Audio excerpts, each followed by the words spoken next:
Today, we're talking about what might be the most game-changing workflow since someone discovered you could actually make money in UX design. So here's the deal. We found this guy, Damian, who's building MVP products in weeks using Lovable and a component-first approach. He starts with one component and builds from there. Take one screenshot, replicate it pixel perfect, then build a functional app from there. You work with one piece at a time, one stat box, one chip, one table, and no more prompting AI tools than getting back the digital equivalent of word vomit. So we're breaking down exactly how this workflow works, why traditional prototyping tools are probably updating their LinkedIn profiles, and how you can start building functional apps faster than you can schedule your next alignment meeting. Let's get into it. Custom design systems in Lovable Dev. How to and prompt playbook in this thread. So this is Damian. They've recently launched a agency, like they do like client work.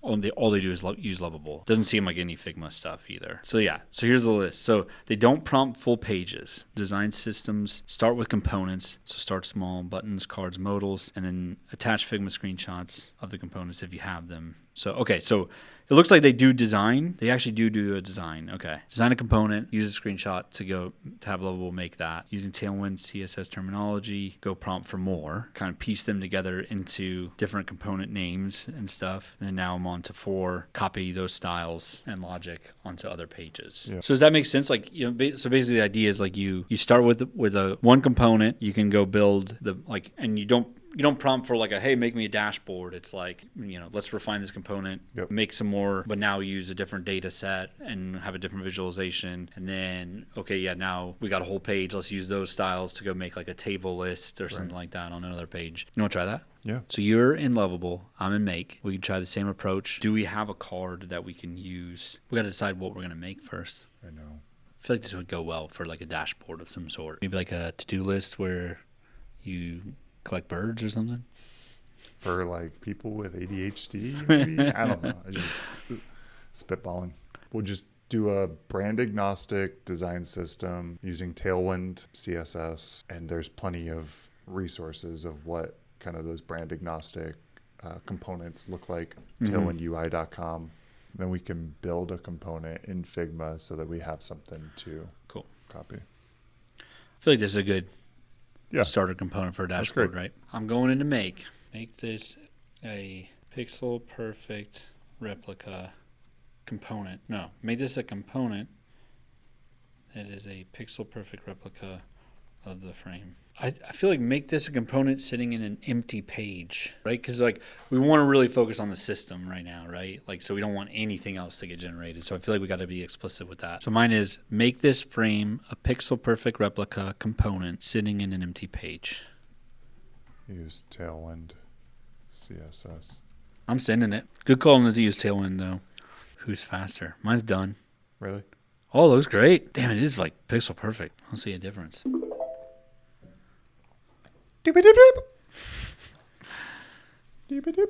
This is wild. I just pasted a screenshot in there, and we're not using the Figma MCP server or anything, but so it doesn't have any context to what my variables name is, variables and all that. That's just an added benefit to the MCP server. But using this and including the context of using Tailwind CSS, if you inspect this, like it's using text gray 600 and text small and font medium. Wow, okay. And, let me see. I'd have to publish for me to see that. Oh, yours doesn't do that automatically? It actually used the orange palette, even though Not the amber. Nope. Interesting. That's a bummer. So is it a different color then?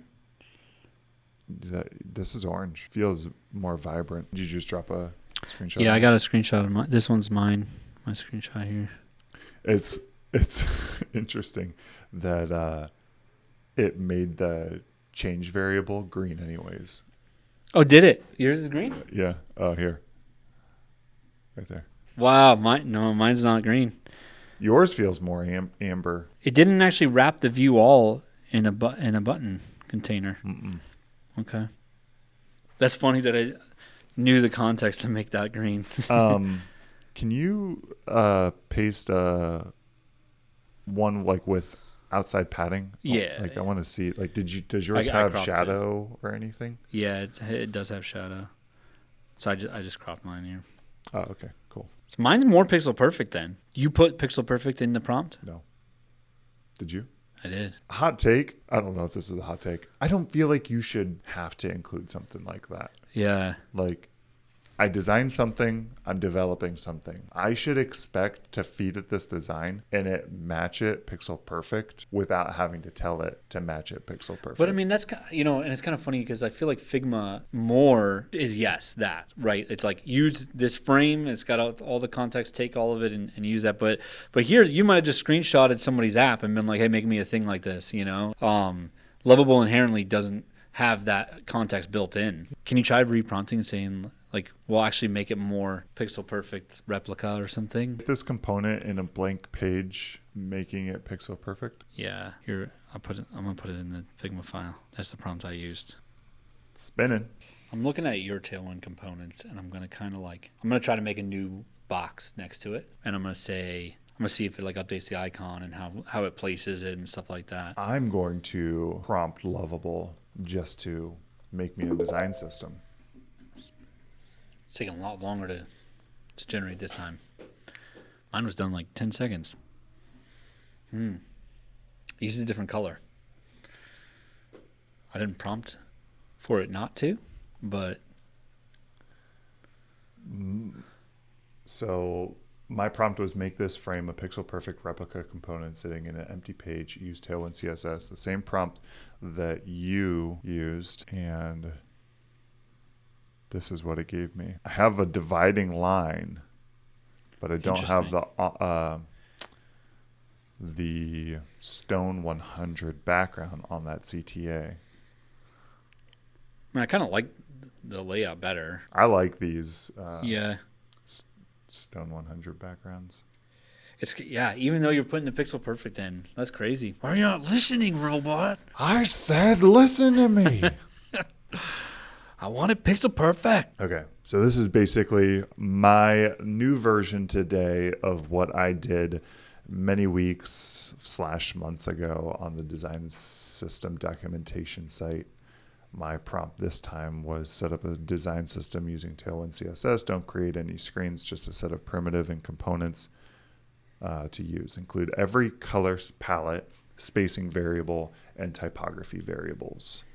But what it output was just a blank app. I don't know. Try prompting something like, say like make me a stat box with, It's way too easy. Why are you trying to make it complicated? What do you mean? Just respond in the prompt chat.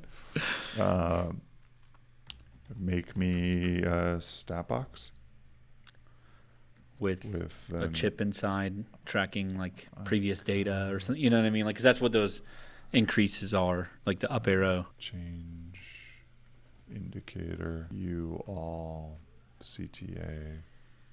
I just did something really cool.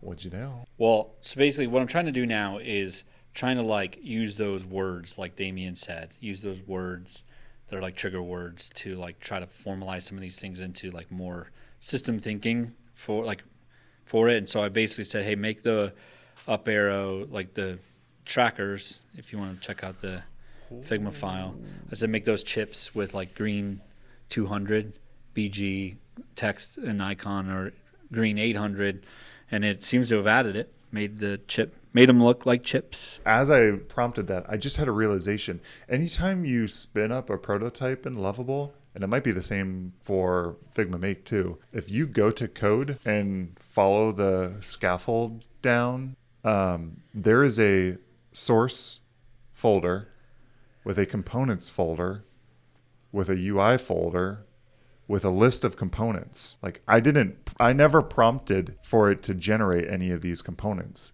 but I automatically created them. So in theory, like I should be able to call and ask for them, and they're already designed and built. So stop that and be like, hey, import one of those. Stop that. Press the stop button. Well, I want to see what happens here. All right. Where are you at? The circular dependency was caused by the text display classes trying to apply themselves using apply it. I've removed those problematic class definitions since the display text sizes are already properly defined. Yeah, but where's my stat box? I want there to be some sort of visual preview of each of these components, kind of like Storybook. So we got to figure out a way to like combine Lovable and Storybook. What'd be really cool is if you could connect Lovable and Storybook, or there's some sort of Storybook integration in Lovable. Kind of that's what Joey Banks did, if you think about it, like what he did with Cursor. It's not like full Storybook where you can like actually change props and stuff. The chart should show both subscribers and like. Show me accordion component, since I know that component exists. Sure. Here's the code for the accordion component that's already available in your project. It's just writing the code from the TSX file. Tell it to import it on the dashboard. Add an accordion component demo to your dashboard to showcase its functionality alongside the existing StatBox components. I think I'm struggling with this. On the prompt that I said, set up a design system using Tailwind, don't create any screen, just set a definitive components to use. I'm going to go back to my first one and start chatting there, because I'm not seeing anything visual here. 2 more stat boxes to the right.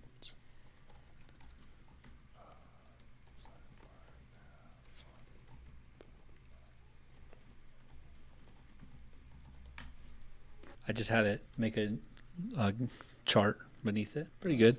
It seems to have changed like the information hierarchy a little bit though, but I don't know how to like. In what way? What do you mean?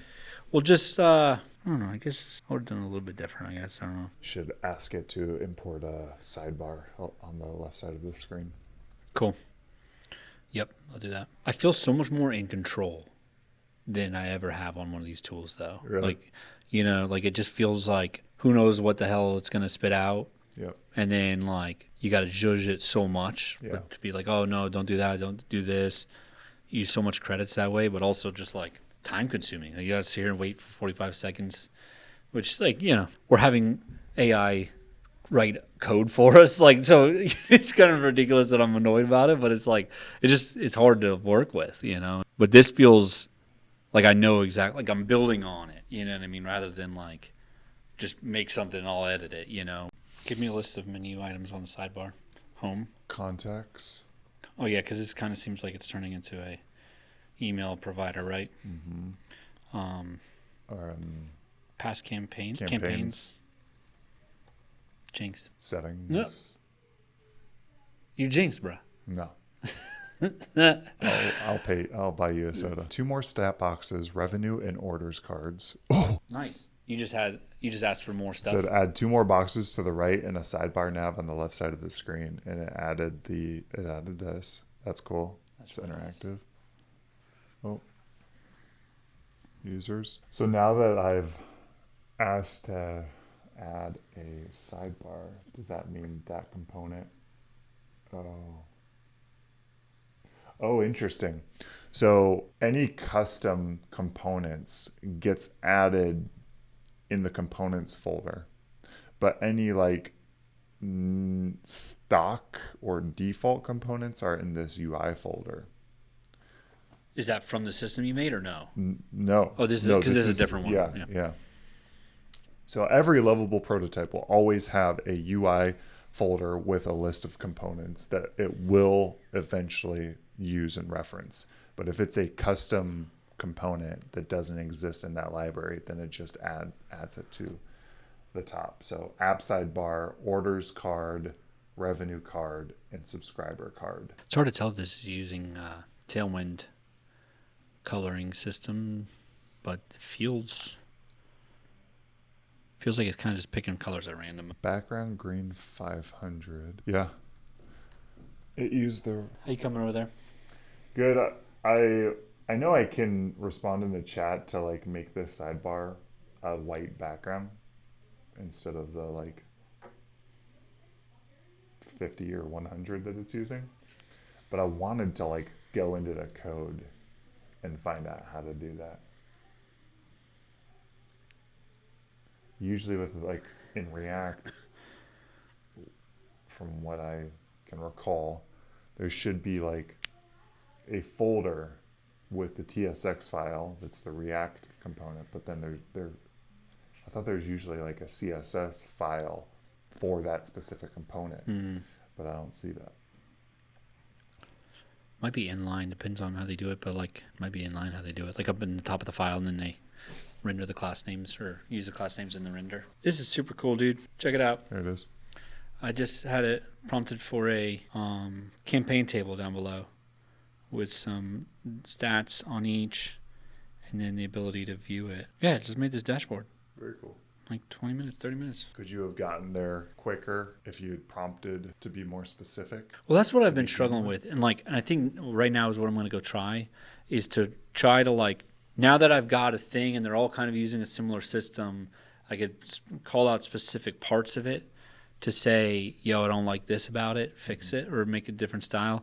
Because like, this feels really basic, but it also, like, it's got the pieces in, right? And I feel like with a big prompt in the initial stage, you're dealing with so much. You have to like tell the flows, like what buttons are, like which buttons are where do they go to, while also trying to be like specific on style, right? But like, I don't know, you know what I mean? Like, and I feel like I've always struggled with that on the prompts where it's so like, you just have to drop a bunch of stuff in, and then some of it just doesn't even seem to listen to parts of it, Mine has subscribers, revenue, and orders. It's almost more like a e-commerce dashboard, or like a payment. Let me check out that buzzword page. What is it? It's buzzword-hacks.lovable.app. As for a list of recent transactions, spin up a page for users, orders, analytics, and settings. I just had an idea for what I can do. There's this one app that I used to use a lot on reference. I forget what it's called. Faye, that's it. It's like an investment tracker. Oh, FEI. FEI, yeah. Such a pretty dashboard, dude. So I'm going to just try to use that. I'm going to take a screenshot and be like, I'd like the UI to feel a little bit more modern. Make it dark mode with soft linear gradients. Let's see what happens. So I said spin up a page for users, orders, analytics, and settings, which were the 4 other pages in addition to my dashboard. And it did. So I went through each of those, but I also noticed that each of those pages didn't have any sort of main call to action per page. So you weren't able to like create a new user or add a new user. Same thing with like orders. And I didn't know, because I'm not actively working on some sort of e-commerce portal, not thinking through the like critical user flows of like what is the most important call to action for each of these pages. And so I just said add CTAs to each of the following pages: dashboard, users, orders, and analytics. I don't want a call to action on the settings. And it just finished. And so on the dashboard, I have 2 actions, actually. One to add a new item and one to export report. Obviously, the primary action is to add the new item, and then export report is a secondary action. If I jump to users, add user, like I predicted. I can also export the users. It's interesting. Pattern. Well, I guess I did say add CTAs. So I wasn't like specifying like a primary call to action. Okay. So it's nice that it's like including both of those. Orders, new order, export, and filter. Export analytics is export the report, configure, and date range. These don't do anything yet, but I could then follow it up with a prompt to get them. And then a settings page has profile settings, account settings, notification settings, and danger zone to delete the account. Looks great too. Yeah. Not exactly like our component from the first place, but She'll do. The stat. Yeah. Almost done. Did we need to do that?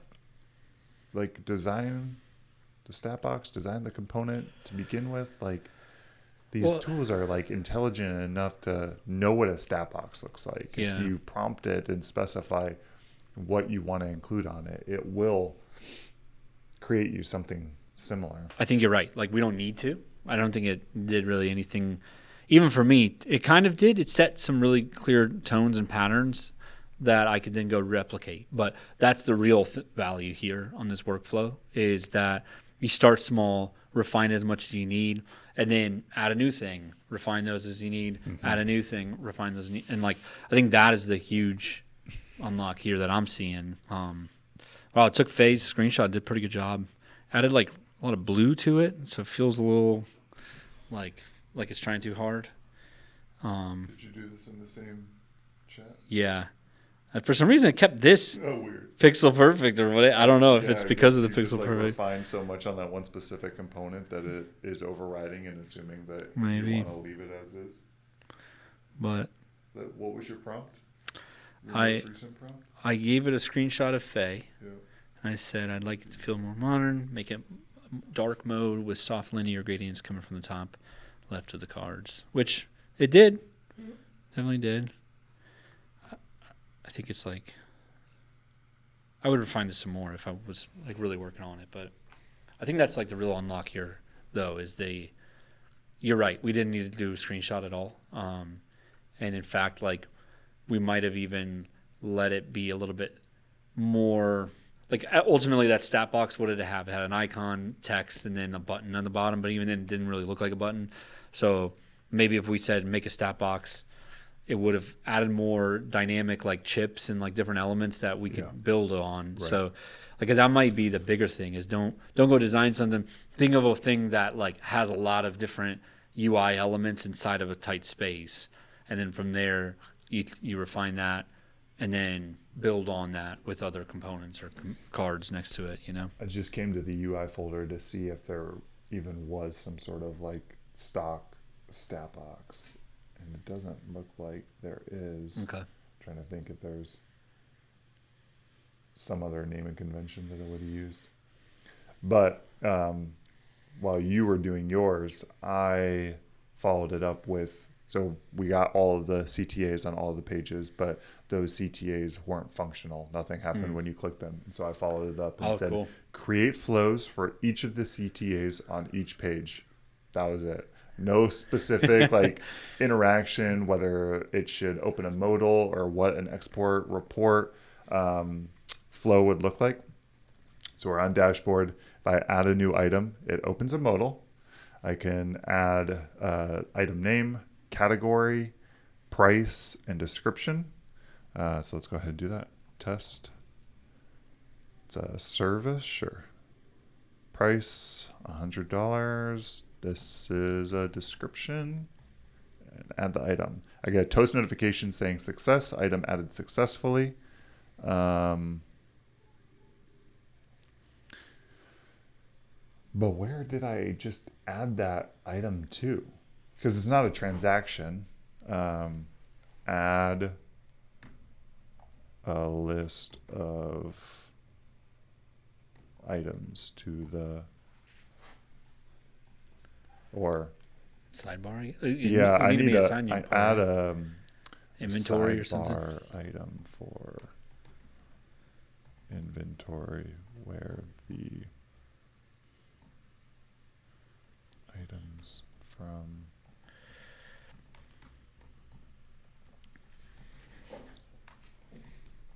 Do you believe in the? I've seen people like saying you got to be nice to the AI. Like say like thanks and stuff. I've never noticed a difference. No, and I saw something a while ago. I can't remember who it was. Sam Altman maybe saying like you being polite is costing them more money because it's like it's just running a more whole tokens. Different series of like call and response that just like complicates things. Export report. Success report exported successfully, so don't know if it actually did download anything. Did a No. toast message come out? It did. Yeah. That's cool. You can style that probably now. Yeah. Users. Add a user. Okay. So I have 3 users on my user management list. John Doe, Sarah Wilson, Mike Johnson. I'm going to add you. What's your name? Goofball? Goofball at email.orgum.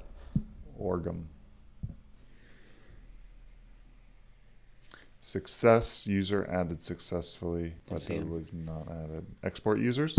Success users exported successfully. Orders. New order. It's all modal flows. I don't have a reason why it shouldn't be. Filter options would be displayed here. Interesting. When I select filter, I just get a toast notification saying filter options would be displayed here. Analytics. Export remote PDF format. Yep. Export. Configure. Date range. Inventory page now. To wait. Sweet. I did one more prompt. Asked it to desaturate the gradients and then make the subscriber stat box match the new UI. It exported or finished the prompt. Let's see. Oh, there's always such a drum roll here.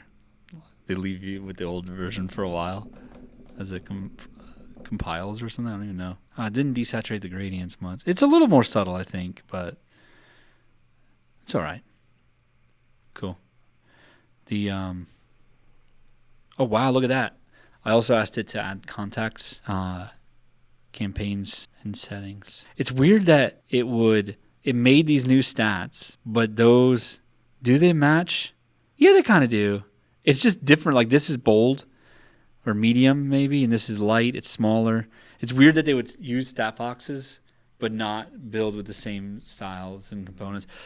What I might say if I was to do another prompt is like, make these more like the stat boxes on the homepage or something. And that's a wrap on another episode of UX Outpost. If your brain doesn't feel completely fried from all that component first AI-powered design talk, then we clearly didn't do our job properly. Honestly, after diving this deep into the future of prototyping, I'm half convinced we just witnessed the birth of a whole new design discipline. It's like watching the first iPhone demo, except instead of Steve Jobs, it's just 2 designers losing their minds over stat boxes. The takeaway here is simple. Stop trying to prompt for the entire application and start designing individual components that actually work together. It's not rocket science, but apparently it took AI to teach us that less really can be more. And hey, if you want to hear us continue spiraling into existential design crisis and accidentally discovering the future of UX, head over to our Patreon. We've got exclusive content, behind the scenes breakdowns, and probably more instances of me getting distracted by shiny new tools and workflows while Nolan tries to keep us on track.